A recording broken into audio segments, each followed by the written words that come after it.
The VC Project. That is perfection. Other than the cabling mess that I have here. Gives it character. Could be cleaner. This was a 20-minute setup today, though, to be fair. Welcome, guys. Thanks for having us. Yeah, thank you. So, Jason Baez, Robert Cole, our two guests today. Before we start anything else, I say give us a little background on yourselves. Who wants to go first? Give us your history. How did you get into the AV business?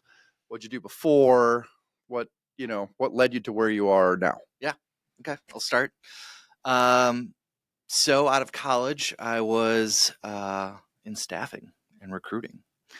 And that was the most unreliable product you could sell. Are you talking like a temp agency kind of thing? Yes, contract to hire, more white collar. We were doing a lot of laboratory personnel in the Chicago area, a lot of food companies and so forth. So did that for a little bit and really wanted to get into IT. I had a couple buddies' dads that were in IT, and they're like, you should look at staffing in IT. So I made a quick move over there. Oh, hang on. I have this rule that I don't ask this when we have women guests, but I'm going to ask you what year this was. Oh, man, when was this? Like 2012? Okay. Maybe. All right. So did that and wanted to move back home. So I was in Chicago at the time. I grew up in Wisconsin, wanted to get back to Wisconsin. A lot of my friends were moving back there. And I put my resume out there, and SKC Communications reached out. And now owned by AVISPL. They merged, right? Yes. So I worked there. So I cut my teeth at SKC, and I was account executive there and was doing some selling there. And then at the time, Mike Yukna, who was with AMX and Harman for a long time, reached out to me and just said, hey, do you want a job? Do you want to come to the other side and work for a manufacturer? And I was intrigued, and so long story short, ended up making the move there, and then went through the acquisition of AMX to Harman to Samsung. Yeah, Samsung ultimately, right? Yes. So I was along for that ride, which was good. Learned a lot, learned about the channel, got ingrained in a pretty large market, overseeing the channel for that, worked alongside some good rep firms there. And then Bart Wood had made the move after SVSI was acquired. And I didn't realize Bart was over there as well. Yes. Okay. So he came over with the SVSI acquisition, and I latched onto him because I was hip to kind of the IP technology, and SVSI was at the time one of the only games in town. So we had a lot of success together. He traveled my market a lot, and eventually he made the move over to QSYS and said, you got to come over here. So a couple wine and dine events we had together, and long story short, made the move to Q-SYS, or QSC at the time. So is that a complete rebranding now? It's still QSC, but the brand division is QSYS, right? Yes. That's a good question. We get that asked a lot. So QSC is the parent company. The Q-SYS side of the business is more of the installed side of the business. So really anything with a core running Q-SYS is considered the Q-SYS side, and then obviously there's our live sound side. So a lot of the powered speakers, and you go out to the bars and restaurants and so forth, you can see the K-series and that stuff. That's the live sound. All good stuff. Yeah. Some of my favorite. Tried to buy some middle of the pandemic. Was a terrible idea. Let's talk about what happened before that started, though. Tell the guests what you did at both Bemidji State and at Northern Illinois. I don't know if Jeremy knows this. I knew this was coming. It's got to come. It's a cool thing. Yeah. I don't even know this. So I was a college athlete. So out of high school, I went to... This is why Pat brought this up. Yes, of course. We talked about this down in Texas, and that's a cool story. Yeah.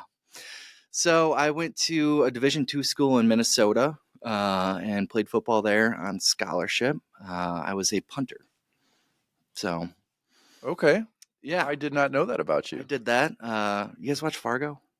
The series or the series? Okay. No, I don't. I've seen the movie, never the series. So the first season of the new Fargo series takes place in Bemidji, which gave me PTSD. It's a hockey powerhouse too, right? It is, yeah. They've been hockey Frozen powerhouse. Four. Yeah. So that was Good cool. school. It is cold up there, like 53 below zero. Oh no, thank you. 3 feet of snow. So that was interesting. I could not do that another year. So I had some success there. Made all conference, transferred to a D1 school in the off season, blew out my ACL playing intramural basketball. It's a big no-no. Yeah. You're not supposed to play intramurals. So that was tough to recover, but did play on the football team at Northern Illinois as a backup punter. It's pretty cool. We had ultimate frisbee at Columbia that was intramural. I think that was our only sport. Not 100% sure about that. I also did not play After it. being on that campus last week, I could definitely see that. Yeah. Right downtown there, you got plenty of parks to go play. Yeah, Ultimate frizz. they were really big into that. Robert, what about yourself? So I've been in the low voltage industry for about 20 years, and I got into AV by a series of. What was it in low voltage? Was it fire alarm? Was it access control cameras, data networks? So I started out at a security integrator. Okay. So, we did high-end homes in the North Shore of Chicago. So Residential at that. You probably got some good stories there. yeah, big athletes. We did the majority of the Bulls houses, so that was kind of cool. Bill Wrigley did his house back in the day. That's Wow. unbelievable. Yeah, and then I went to go work for Mitsubishi Electric on the imaging products division side. So security cameras, NVRs, DVRs, that kind of thing. So I did that for a number of years from Florida and managed 14 states, Puerto Rico, and Canada for them. So a lot of travel. So wanted to move back to Chicago and went to go work for a security contractor, a union one. And my brother was working there as a union electrician, helped start that division. And then we started an AV division. And I thought that was way cooler than doing security. So, So I want to That's how clarify. that happened for me too. I started, we sell 4 lines at Pearl, and I started, Yeah. Doing all 4, data centers, cybersecurity, managed services, and audiovisual. Yeah. In about 6 months, then this is way more fun on But the I just want to AV stress, side. I want to stress this point for Anthony, who's the president of our company, because I know he's going to be listening to this podcast, that the security side was not as cool, and the AV side was way cooler. way cooler. So He's in his Yeah. 23rd year of cyber defense with the Air Force, so Ah. you can imagine why he feels that way. we get into very heated debates over which industry is cooler. Yeah, my personal opinion. Yeah. So I worked there for about 10 years and they weren't really interested in growing anymore. So I went to a competitor who was up and comer, worked there for a couple of years and ultimately ended my career at AVI SPL on the integration side. So I was doing business development for their advanced solutions group and for the central region. So I had about 12, 14 states at that time. Small community. Jason was my AMX rep while I was at Rex Electric doing business development for them. And when this position came out, I gave Jason a call and threw my hat in the ring, and here I am today. So It's pretty cool. I think there's a lot of people in our industry, and it's a small industry, no matter how you slice it. I mean, I go anywhere I go in the country, I run into 100 people that I know. Yep. I mean, I've been privileged enough to be involved with some association stuff, and so I got to meet a lot of people that way, but it's still a small industry. And I think that a lot of people in your positions came from integrators too. Yep. Which a lot of our reps and a lot of our manufacturing people that I know all some way started integration, which is interesting. Yeah. It's good. It's good to have that perspective. Having lived in those shoes and been in the roles that you guys are in, You understand it. the business and what ticks, what works, what you want to see from a manufacturer, all of that. I think it does give, for most people, a really good perspective on how to handle the manufacturer side. When I say Q-SYS to some of my friends, because you guys are probably one of our largest, or are probably our largest vendor. Yeah. If you don't count LED video walls, just from a dollar perspective, they would be our largest, but quantity wise and product wise, I would say it's Q-SYS. I'll talk to my friends about that. They have no idea what I'm talking about. They have no idea what Q-SYS is. And I'd have to say QSC. Yep. Like, oh, okay. They understand the music industry side of things and where all that came from. But even 7 years ago, I'm going to go back. I'm going to say about 7 years ago, you guys had introduced the core platform and had done some of that stuff. I was using, I don't know how, every other brand on the planet. Right. I wasn't doing much with QSC. And even I looked at QSC as the music industry thing and still did for many years. But the Q-SYS then, and maybe it's a little longer than 7 years ago, was like cruise ships and in convention halls. It was stuff that had 1,000 microphone input, 1,000 inputs, 1,000 outputs, right?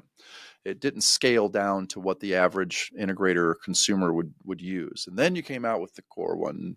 Was it the 110? I don't know. I feel like there's another model in there somewhere, but I don't remember the model numbers. But yeah, so you came out with that, and it was like, okay, hold on a minute. Now we've got a DSP. It's competitively priced. It, sounds good.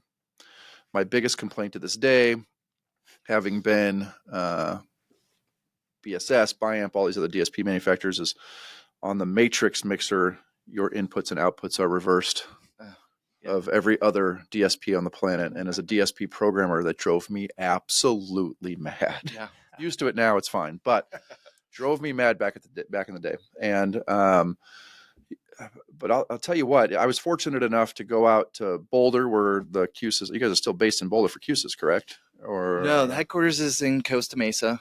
Boulder was a lot of our R&D. R&D. Okay, so I went out and actually got to see that facility, which was awesome, and was privileged enough to get a good roadmap. This was 7-8 years ago of what you guys were doing, and I immediately came back to the office. I was telling you guys the story earlier. We got to get on board with this. This is where everything's going. This is going to be unbelievable what happens. And then fast forwarded a year, we start morphing over to more QSYS. You guys start coming out with better and better products and other products and integration of camera systems and video systems and control systems. Now it's not just audio DSP anymore. And then the pandemic hits, and then everybody else can't ship anything except for you guys. We tried, yeah. And there was some slower delays, but hey, 3 months is better than 3 years. Amen. So I know we had some manufacturers, I won't say who they are, they had a 24-month lead time on a lot of our stuff. So it was it sucked. It was bad. With some of our more technical customers, we found that, they like diving into your guys' product because they can get into the programming and the videos you guys have online, or go through the trainings. And that's, we just sold a project. It was a long sales cycle, but, from our first meeting, he was introduced to the Q-SYS stuff. He had never really worked with it in the past, but then got onto your guys' site, watched the videos. How many meetings did I have to sit through to explain Q-SYS to this guy? But it was awesome. And then, we're doing one room, and then he's buying a bunch of other gear to handle himself, which is it's a pretty cool platform that you guys have put out there, and user friendly for people that maybe, because you explain it in ways for people that are newer into the industry. You explain it in such a way where it's easy to absorb. And then you also have the technical aspect where those people that have the years in the industry and the experience can get that further knowledge. It's nice. I was trying to think of what we were talking about earlier that I wanted to bring up on the podcast, and I can't even remember what the topic of conversation was, but I was all heated and hot about it too. What was it? I don't remember. You get heated and hot 10 times a day. Come on. Am I supposed to remember the one? It's great. So you guys have been at QSYS for a while now. Like I said, one of probably my favorite manufacturers out there just because of how much you guys are doing. It's fantastic.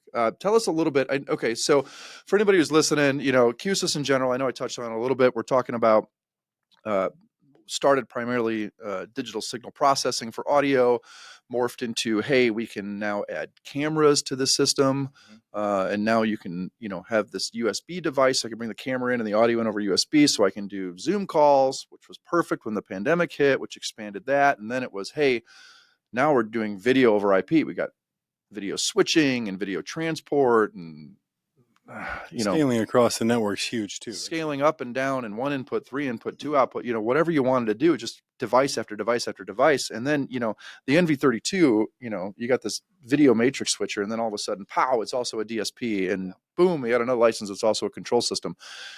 That's a game changer for conference room design. Our main conference room that we put out 90% of the time literally is just an NV32. Yeah. That's it, right? Now that I can go, well, maybe with an NV21, and then you throw in a touch panel, throw in some speakers, it's there, right? It's built. It's a full-blown, huge, well put together conference room with one primary device driving it, and not 12. So now I don't need equipment racks. I don't need all this other stuff. It's fantastic. But tell us a little bit about getting off of that subject, I want to talk a little bit more about the latest acquisition of QSYS, which was SeerVision. And I think that I have somewhat of an understanding of it. I got to sit through your NDA presentation and stuff. So obviously don't reveal anything you don't want to know, but This was right when the SeerVision acquisition happened. But give us a rundown on SeerVision and what it is and how it works and why there's the AI in it and why it's so fantastic and how that's going to become the next thing. I think if you go into any of these industry presentations and outside of our industry, AI is the buzz, right? So at Infocom, we announced publicly and were able to showcase, I think, a little bit before the acquisition was finalized, but we wanted to get it out there, and Infocom's kind of the Super Bowl of our industry. But so we've made that acquisition now of a company called Sear Vision, and we're really excited about it. So they've had a little bit of a presence in the market, and what they've been doing is really an AI-based camera presenter tracking solution. So they had their own hardware, and they would work with third-party microphones and processors and so forth, and they were kind of this piece of, think, a joystick person in the back of the room, right, controlling the cameras. Well, eliminate that person and the joystick and accomplish this via AI, right? So as an organization, our CEO, Joe Pham, is a huge fan of AI.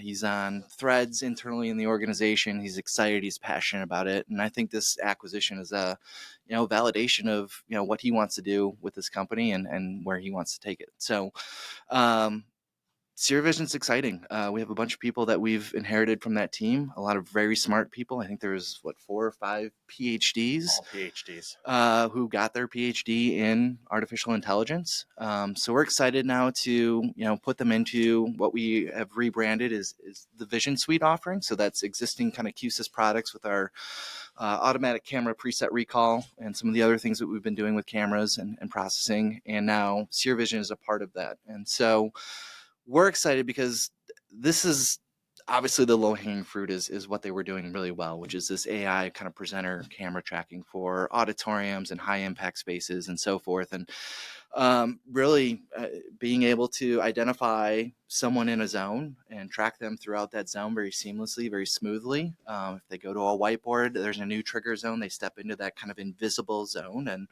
you're off to the races. So we're excited about that. But I think what's exciting is to think about the advancements in AI and where we can take these really, really smart people that we just acquired and start doing things within QSYS beyond just camera tracking presenter. I would say that's my number one ask from customers when I go on these site surveys to do conference rooms. We want it to function like an owl. And I have to explain to them, well, we're probably not going to put an owl in here. And what happens a lot of the time in years past is they end up turning off the tracking feature because of it being very unreliable. So to hear that, that this is coming is an exciting step forward, and it's what everybody's asking for. So that's awesome. People still don't understand what AI is. I don't even know that I understand what AI is, right? All I know is I got these great tools now that are building in AI or these chat GPT features, which is automatically crafting of text, and it knows what you want to do, and you can, but how we take AI to the next level for doing tracking of any kind, right? It's facial recognition, it's voice recognition, and just the smarts behind that to make a more seamless experience when you're on a conference call. We're utilizing all of this AI, if you will, technology to do these things, which is kind of the cool thing. That's the not scary part of AI. Yeah. Oh, yeah. I mean, my conference room isn't just going to start shutting itself off and setting fire alarms and torching the building, when the computers take over. I'm not worried about the conference room doing that, maybe some other stuff. But, when it comes to AI, people freak out. But I think it's only going to drive what we're doing and bringing it to the next level, in my opinion. So, yeah, the cool thing about the Sear Vision AI is that it's using computer vision as the technology behind it. And we're tracking 21 skeletal points. It's not just the person's face. People can look a lot alike, but we're tracking 21 different points. Mm-hmm. So as long as we can see 1 or 2 of those points, even if you step behind somebody or somebody walks in front of you, we're still able to track that. And you still have the ability to, if let's say we're not doing presenter tracking and we just want to do zoned camera switching that's automated, and tie that in with different types of microphone systems, you still have that capability. And arguably that's what most people historically have shut off because it's never worked well. Even that works well with what QSYS is doing in conjunction with, Shure and Sennheiser and all these other microphone companies.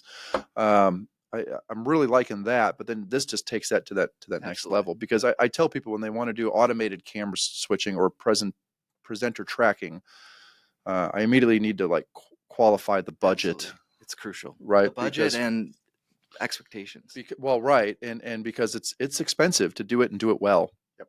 All these systems out there say we do this, and it's either included or it's $5,000, Right. but it's not going to work. And you, like Pat said, they'll shut it off most of the time because it doesn't work. It doesn't work well. But I think what you guys are bringing to the table is working and working well so far, at least in my experience. That's great. I love that. Talk to me a little bit about the Reflect stuff, because there's so much in the world of AV where we want to be able to do management remotely, that tier 1 tech support kind of stuff. What's the value? So, your system is Reflect. I'll let you talk about it a little bit, but, explain a little bit about what that is. And then what value does that bring to not only companies like us, but the end user that's there? Talk a little bit about that, if you would. So Q-SYS Reflect Enterprise Manager, or Reflect, is our cloud management platform. And I think a lot of things that we do within Q-SYS, we're running off our standard IT infrastructure and technology and protocols that have been around for 20 plus years, right? So when we looked at the holistic AV landscape and decided that we wanted to come out with a monitoring platform, not only for our integration base, but for the end customers, to get a better understanding of how they're using their spaces, what's happening in there, proactive triage, all of that good stuff. We really wanted to look at a better topology. And so when you look at the way we set it up right now today is essentially our cores we view as a server, right? So that is the only point that is going out to the cloud. So from a management standpoint and a scalability standpoint across an enterprise with multiple cores, these are touch points that any peripheral that is native to the Q-SYS platform, so our cameras, touch panels, all of that good stuff, but also open to third-party peripherals. So that could be a Shure ceiling microphone. As long as there's an API, we can connect a really quick little widget within our designer software, and now we have access to that API and can report those analytics up to the cloud. So what's great about that is the core is the aggregator. That is the touch point. So if you have a larger series core running a building, that is the only thing that goes up to the cloud. So from a deployment standpoint, it's much more IT friendly. It's much more what IT and organizations see and are experiencing today.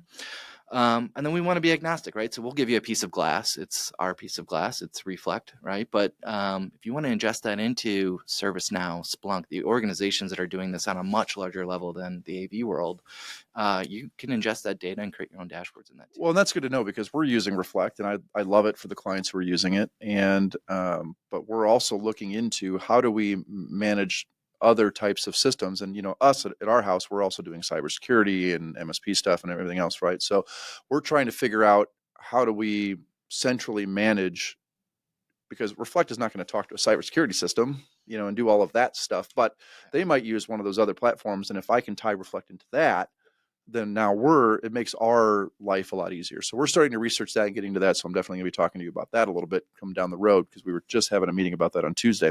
Yeah, the value of not having to send a technician on site, which is what we're used to in this industry. It's Right. You have a whole service department, with that one system. It saves so much time.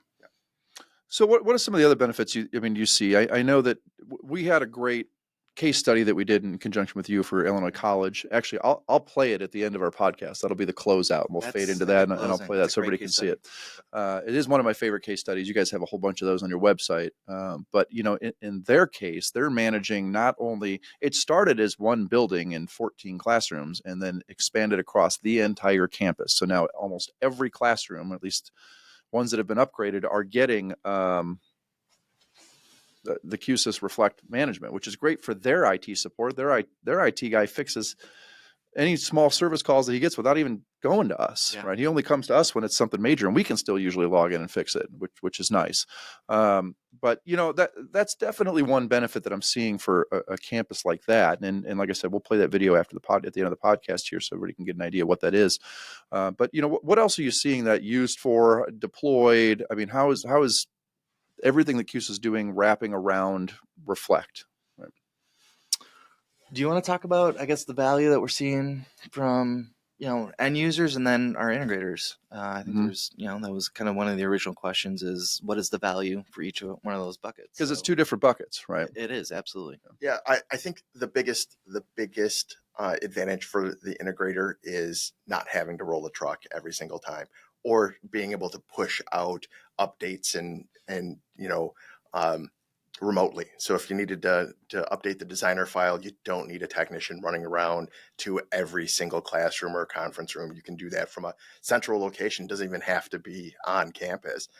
So it's early detection of issues, simple fixes that you can do remotely. And, a lot of times you guys will be able to fix something before the client is, in crisis mode.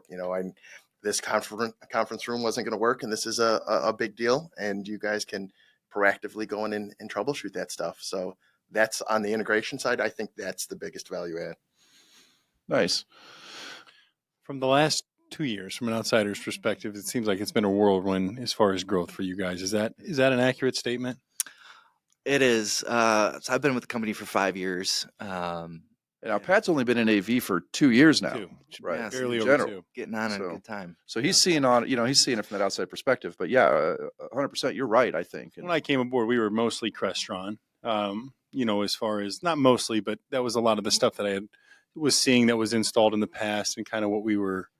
and you were learning offering. that, but the growth you got, like This is right when I came on 3 years ago to the company I'm talking about. And then when I switched to AV too, it's been pretty much, all QSYS. So that's all I've gotten to know from, the control standpoint. But from an industry standpoint, when I go to Infocom and these other conferences, it seems like you guys are, I don't want to say newer, but as far as being one of the juggernauts in the industry, it seems like you're newer in that way. And just kind of talk about what that's been like. It's been great. The pandemic was a whirlwind. And I think, the lessons coming out of that is, we had to grow really quickly, right? So the business was growing, the platform's expanding. So, there's departments like alliances, right? So our partnerships with Microsoft and Google, those partnerships didn't exist early days, right? And those have gotten us on the radar, and then the pandemic happened. And, I think the AV industry has been very stubborn, right? So very rarely, maybe once in every 10 years, there's a big transformation in the industry, or there's something that is a catalyst that causes people that are creatures of habit to look in another direction. And I think this pandemic was certainly that for us. I think from a DSP standpoint, there was a lot of adoption. I think we had a lot of good market share there. But when people started figuring out when they couldn't get other boxes for other things, you can turn that DSP now into your control processor. And then they're going in and they're seeing the cost savings on that. And then we kick out firmware releases that you take a core from 10 years ago, and now you can turn it into an audio video conferencing Teams machine. I used to hate firmware updates. I dreaded them. I never wanted to do them because you could potentially break a system. I look forward to QSYS firmware updates because there's always some crazy added features or more processing or something that happens, and it's not that complex, and we're not crashing systems anymore. I haven't been in long enough to be that passionate about not looking. I love looking into other things and seeing what else is out there, what's coming next. But you're right. In this industry, it seems like the professionals, once they find something that works, it's like pulling teeth to even get them to think about something else. Mhm. So, that's an interesting point that And maybe that pandemic. From a was what design you needed. perspective,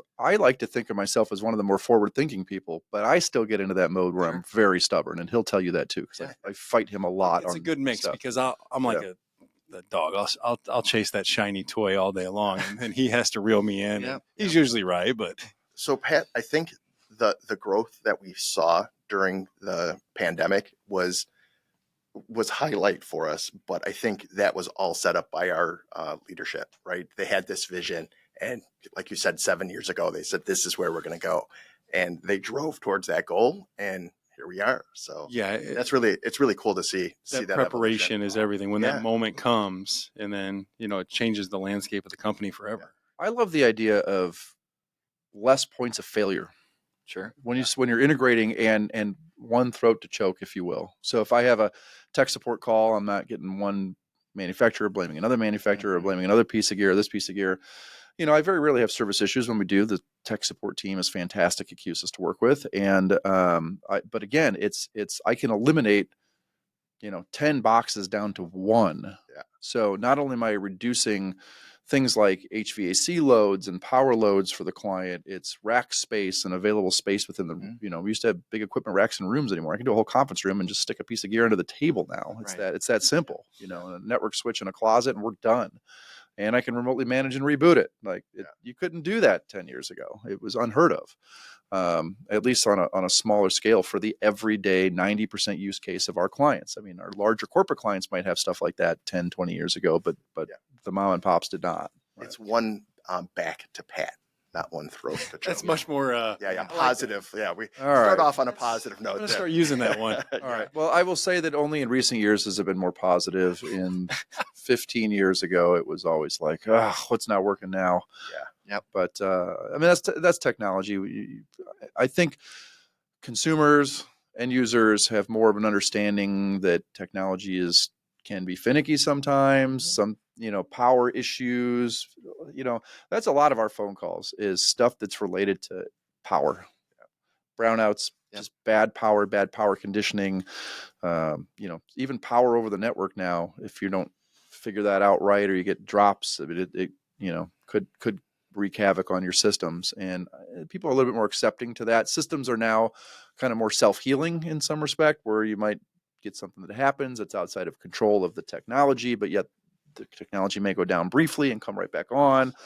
Where in previous decades, it was you get any fluke in anything, you're rebooting every piece of gear in the rack, and like I said, there's 30 pieces of gear. So I really like that one back to pat. There you go. That was Okay. all right. Teeth to get him to say that. I could see it was that hard coming pain. out. That's hard. I just don't like saying anything with pat in it. I guess. Even think of But that. no, it's good. It's I'm super excited about it. I feel like I know the line inside and out, but even today you guys were like, no, look at this thing. What do you mean? Where did that come from? When did that come onto the website? Yeah, innovation is we sell black boxes, but we consider ourselves a software Right. company. The first thing I was doing is, and I love to do this, and you know it, and if we have a good relationship, there's not much to talk about other than all right, what are you complaining about today? And I got my complaints all day long about stuff. First thing I did was drop 2 complaints to you guys, and you're like, no, right here, click here. Fix that. Where did that come from? Yep. I had a solution. It was great. So I appreciate that about you guys. So no, it's good. What else do you want to tell us? What else is coming down the pipeline that you can share? Is there any big news? Maybe Not 7 the years world out, of but what can you QSYS? tell us? We're going to keep expanding the platform. Infocom's going to be exciting. We're coming off of ISE. I did not have the opportunity to go there, but it sounds like it was a hit. I hope our booth is a little bit bigger at Infocom this year. It was jam-packed last year. Last 2 years. It was pretty busy last year. First one, it was packed in 2022. Yep. You could barely move at your guys' booth. Yeah. I'm excited about it. You did have one of the larger booths too. I thought you guys had a sizable booth. Size. We're trying to do something different. I think the whole philosophy of the company right now is, we play in so many different spaces, right? So we talk about UC, and UC was a huge driver in our growth. But I think, if you were on the last Activate that we had, which is our product launches and so forth, there's this focus on entertainment and hospitality, right? So we're seeing some pretty significant indicators, and I think an Avixa report came out, and Frank West was all over that, and it says entertainment is going to grow at a more rapid clip than it has. We play very well in those spaces, right? Major theme parks, the cruise lines, kind of back to some of the old Q-SYS roots. So we're excited. We have the new PL series speakers that we launched last year. We've added a couple new boxes to that. The Core 510 we've taken out of end of life, which is exciting and kind of plays well in some of those larger applications and so forth. So I think that's kind of a point of emphasis. We got to get those PL speakers out. I know that we're doing some road shows coming up, and people need to see it and hear it. I think we should maybe bring those in for our tech show. If you got them if you got them roadworthy, then we could bring them in and set them up. That might be kind of nice. That's something we could probably work on. We'll have to talk about that. Awesome. Well, gentlemen, thank you very much for coming on, stopping down. I'm looking forward to dinner tonight. Yeah, me too. Top restaurant in town, or one of them anyways, one of my favorites. Pat's actually joining us for a change. I can't tell you how many times we go out to dinner with people, and he always bails on us I because just tell him no all the time. some excuse about kids or something. I don't know what that is. So thank you for tuning in. For everybody out there, enjoy this video, and we'll see you next week. Thanks. Thanks, guys. Thank In order for students to get a great education, faculty have to have access to the best tools that they can bring into the classroom. What we want to do is put the best technology forward to our students, and Pearl has really helped us do that. Pearl Technology is a regional leader throughout the Midwest when it comes to higher education technology and design. One of the important things for Illinois College was campus standardization, and that was to focus on not only the technology, but user adoptability throughout campus. So what instructors can do is go from one end of campus to the other with the exact same set of parameters and that same exact user experience on how the systems are going to operate and function. And we've never been able to provide that experience until this year. We saw a 50% reduction in tickets that are normally put in by our professors. Now to have Q-SYS across the board with Pearl support and them helping us build everything out has really been a great experience. The divisible space in Crispin is a very unique space for our campus. We have tailored this mainly to be a classroom, as more specifically 2 classrooms with a divider wall in between them. When the wall was opened, we were able to combine everything from audio to video. In our advanced computer research room, we went a really exciting route by not only having pod stations for the students to be able to work at, but making the space a very collaborative. Pearl Technology and Illinois College have a great history of working together, and that's side by side. So the instructional staff and the IT department here at the college is able to communicate with us on a regular basis, whether it's the most simplistic of tech support calls to the more advanced tech support calls. With their guidance, we've been able to realize what our spaces were missing and what we could potentially do going forward. Then going forward, they're very communicative and very open as we make changes, as we tweak spaces, and they also provide great follow-up after projects are complete to make sure that our systems continue to run optimally. Pearl Technology worked very closely, like I said, with the college, but we also work closely with Q-SYS in order to use the Reflect Enterprise Management System. And we've implemented that, and Reflect has then brought a whole nother level to the IT support team here at the college. If there's a bigger issue, they can call us at Pearl Technology, and we can also remote into that system and utilize Reflect in that way before we have to dispatch a technician out to the actual site.